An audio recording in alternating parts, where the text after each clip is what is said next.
Hello friends, welcome to Arun Sharmi channel. இந்த vlogல நம்ம புதுசாக ஒரு சீரீஸ் ஸ்டார்ட் பண்ண போகிறோங்க. இது சீரீஸ்ன்னு சொல்லக்கூடாது. ஆக்சுவலி சாய்பாபாவுடைய அருள்னால் அவருடைய கதைகள், அவர் வாழ்ந்த காலத்தில் என்னென்ன நிகழ்வுகள் நடந்தது அப்படின்றத சாய் சச்சரிதம் என்ற புக்கு நிறைய பேர் கேள்விப்பட்டிருப்பீங்க. அந்த அத்தியாயம் தான் நம்ம இந்த வீடியோவில் நம்ம ஷேர் பண்ண போகிறோம். ஸோ கண்டினியூஸாக நம்ம vlog போட்டுகிட்டே வரப்போகிறோம். அந்த ஒவ்வொரு அத்தியாயமும் அதில் சாய்ராம் எப்படிலாம் ஒரு நிகழ்வுகள், அற்புதங்கள் நிகழ்த்தியிருக்காரு அப்படின்ற ஒரு விரிவான தகவலோட அண்ட் கடைசியாக ஒரு குறுஞ்செய்தி, அதாவது ஷார்ட் அண்ட் ஸ்வீட்டாக அதில் என்ன நம்மளுக்கு கருத்து இருக்குது அப்படின்ற ஒரு எண்டிங்கோடு நம்ம இதை கம்ப்ளீட் பண்ண போகிறோம். ஸோ சாய்பாபாவுடைய அருள் இருந்தால் தான் அவருடைய கதைகள், அவருடைய வாழ்ந்த நாட்களில் நிகழ்ந்த அற்புதங்கள், ஸோ அதெல்லாம் கேட்குறதுக்கும் இல்லை நம்ம சொல்கிறதுக்கும் ஒரு வாய்ப்பு கிடைக்கும். ஸோ அந்த வாய்ப்பை கடவுள், அதாவது சாய்பாபாவுடைய அருள்னால் கிடைச்சிது அப்படின்ற ஒரு நன்றியை அவருக்கு தெரிவிச்சுட்டு நம்ம கண்டினியூ பண்ண போகிறோம். ஸோ கண்டிப்பாக உங்கள் வீட்டில் யாராவது சாய்பாபாவோட டெவோட்டீஸ் இருந்தாங்கன்னா அவங்களுக்கு ஷேர் பண்ணுங்கள். ரொம்ப ஒரு பவர்ஃபுல்லான ஒரு வைப்ரேஷன், பாசிட்டிவான ஒரு வைப்ரேஷன் எல்லாருக்குமே கிடைக்கணும் அப்படின்ற ஒரு செய்தியை முன் வச்சுட்டு நம்ம ஸ்டார்ட் பண்ணலாம். ஓம் சாய்ராம், ஓம் சாய்ராம், ஓம் சாய்ராம். அத்தியாயம் 1. நமஸ்காரங்கள். பாபா கோதுமை மாவு அரைத்த நிகழ்ச்சியும் அதன் தத்துவ உட்கருத்தும். புராதனமானதும் மிக்க மரியாதை உள்ளதுமான வழக்கத்தின்படி ஹேமபந்த் இந்த சாயி சச்சரித்ததை பல்வேறு நமஸ்காரங்களுடன் எழுத ஆரம்பிக்கிறார்.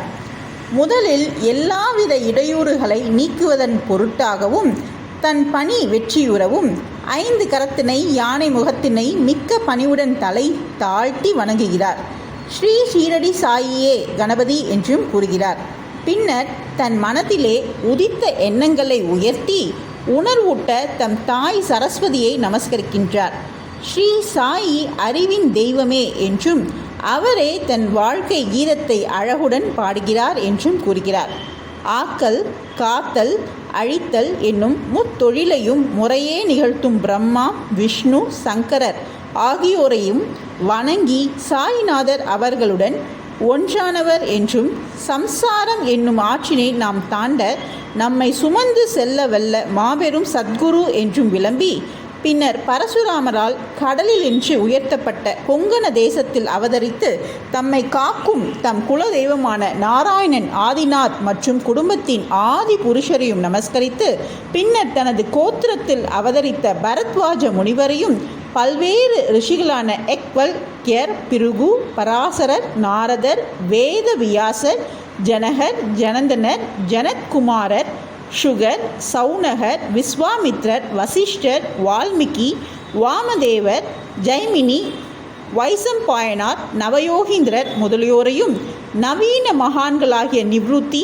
ஞானதேவர், சோபான், முக்தாபாய், ஜனார்த்தனர், ஏக்நாத், நாமதேவர், துகாராம், கனகர், நகரி முதலோனரையும் பணிந்து தலைவணங்கி, பிறகு தனது தாத்தாவான சதாசிவரையும் தகப்பனாரான ரகுநாதரையும் தம் இள வயதில் மறைந்த அன்னை மற்றும் அவரை வளர்த்த அத்தை, அன்பிற்குரிய அண்ணன் ஆகியோரையும் வணங்கி, பின்னர் படிப்பவர்களை வணங்கி தமது பணிக்கு முழு அன்பையும் சிதையாத கவனத்தையும் கொடுத்தருள வேண்டிக்கொண்டு, கடைசியாக தனது ஒரே அடைக்கலமும் பிரம்மமே மெய்ப்பொருள், பாரனைத்தும் மாய தோற்றம் என்று தனக்கு உணர்விக்கின்ற ஸ்ரீ தத்தாத்ரேயரின் அவதாரமான சத்குரு ஸ்ரீ சாய்பாபா அவர்களை நமஸ்கரித்து அங்கனமே எம்பெருமான் வதியும் எல்லா ஜீவராசிகளையும் வணங்கி துதிக்கின்றார்.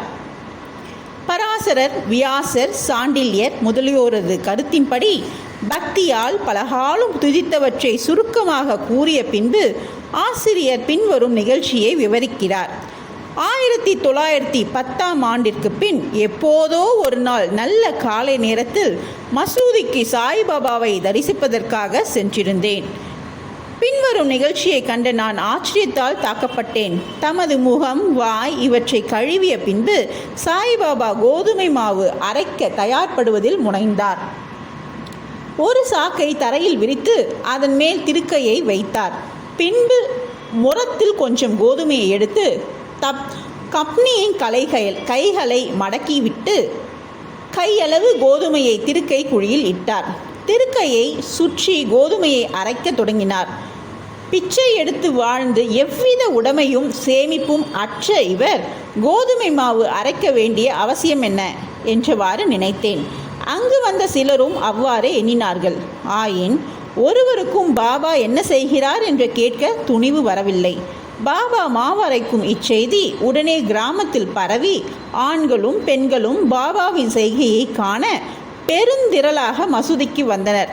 கூட்டத்தில் இருந்த தைரியம் உள்ள 4 பெண்மணிகள் வலிய நுழைந்து பாபாவை ஒரு உரம் ஒதுக்கிவிட்டு திருக்கையின் கைப்பிடியை பற்றி பாபாவின் லீலைகளை பாடியவாறு மாவரைக்க தொடங்கினர். முதலில் பாபா கடுங்கோபம் அடைந்தார்.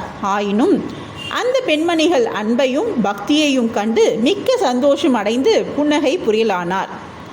அவர்கள் அவ்வாறு அரைத்து கொண்டிருக்கையில் பாபாவுக்கு வீடோ பிள்ளைகளோ அன்றி அவரை கவனிக்க யாருமே இல்லையாதலாலும் அவர் பிச்சை எடுத்து வாழ்ந்தவரால் அவருக்கு ரொட்டி செய்ய கோதுமை மாவு தேவை இருக்கவில்லை. எனவே இவ்வளவு அதிகமான மாவை என்ன செய்வார்? ஒருவேளை பாபா அன்பாயிருக்கும் காரணத்தால் இம்மாவை நமக்கு பகிர்ந்து கொடுத்து விடுவார் என்றவாறு எண்ணமிட்டபடி பாடியவாறே அரைத்து முடித்து திருகையை ஓரத்தில் நகர்த்திவிட்டு கோதுமை மாவை 4 பிரிவாக பிரித்து ஆளுக்கு ஒரு பகுதியாக எடுத்துக்கொள்ள தொடங்கினார்கள்.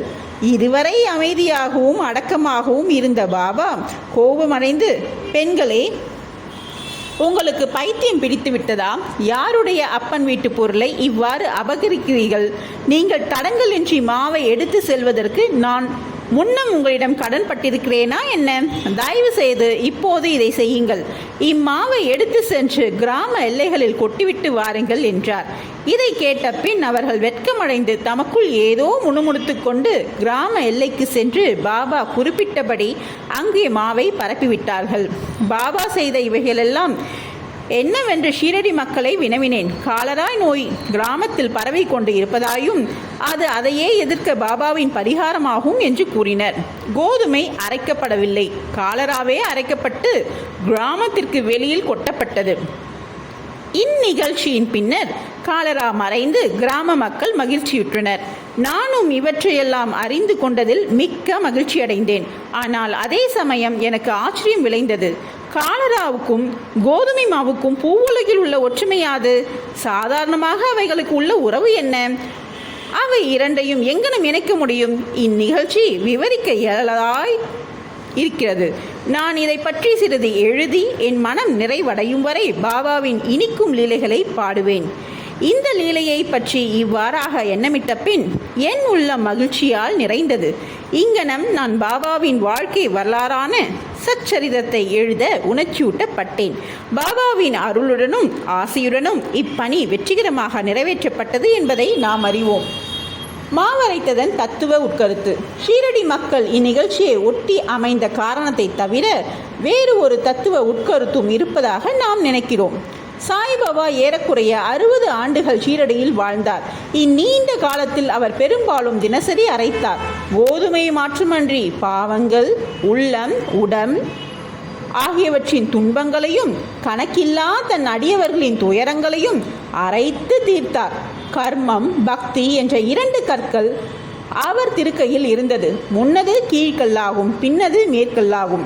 பாபா பிடித்து அரைத்து கைப்பிடி ஞானமாகும். தத்துவம், சத்துவம், ராஜசம், தாமசம் என்ற முக்குணங்களை சேர்ந்த நமது எல்லா உணர்ச்சிகள், ஆசைகள், பாவங்கள், அகங்காரம் இவைகளை நிகழதுளாக்கி முன்னோடி வேலையாக அரைக்கப்பட்டால் அன்றி ஞானம் அல்லது தன்னை உணர்தல் என்பது முடியாதென்பதும் பாபாவின் உறுதியான தீர்ப்பாகும். இக்குணங்களை தள்ளிவிடுவது அத்தகைய கடினமானது. ஏனெனில் அவைகள் அவ்வளவு நுட்பமானவை. கபீரின் ஒரு நிகழ்ச்சியை இது ஞாபகமூட்டுகிறது. ஒரு பெண்மணி சோளத்தை அரைத்து கொண்டிருந்ததை பார்த்துவிட்டு அவர் தன் குரு நிபரஞ்சனிடம், திருக்கையில் இடப்பட்ட சோளத்தை போன்று இவ்வுலக வாழ்க்கை என்னும் திருக்கையாலே நசுக்கப்படும் போது நான் அஞ்சுவதால் அழுகிறேன் என்று கூறினார். ரஞ்சனர், பயப்படாதே, நான் செய்வது போல் இத்திருக்கையில் உள்ள ஞானம் என்னும் பிடியை பிடித்துக்கொள். அதிலிருந்து நெடுந்தூரம் சென்று திரியாதே, ஆயின் உட்புறமாக திரும்பு, அப்போது நீ காப்பாற்றப்படுவது நிச்சயம் என்று பதிலளித்தாராம்.